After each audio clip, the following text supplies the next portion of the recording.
In the quiet countryside of 19th-century Europe, a boy named Jacob was born into a poor farming family. His days were spent tending to the fields alongside his parents, their hands calloused from years of hard labor.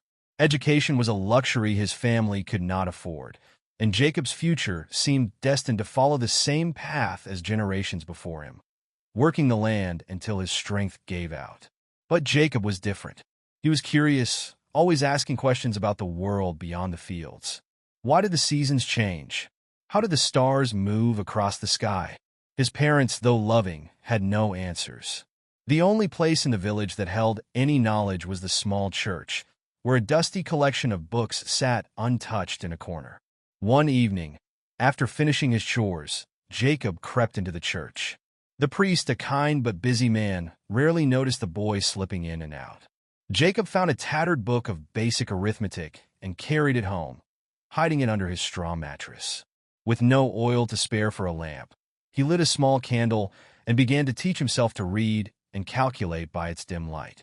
Night after night, he repeated this ritual, borrowing books on history, science, and philosophy.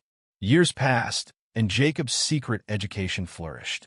His mind grew sharp, and his determination burned brighter than ever. One day, the priest discovered Jacob poring over a book in the church.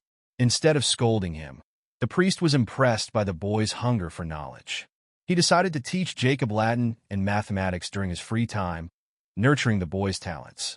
Through sheer perseverance and the priest's encouragement, Jacob earned a scholarship to a prestigious university in the city.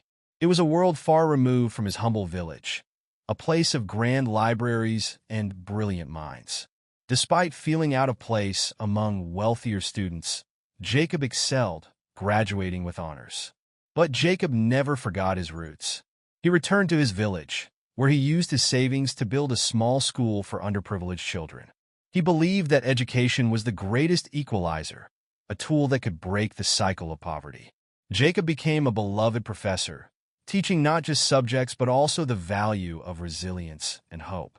By the time he passed away, Jacob's school had grown into a renowned institution, its doors open to all.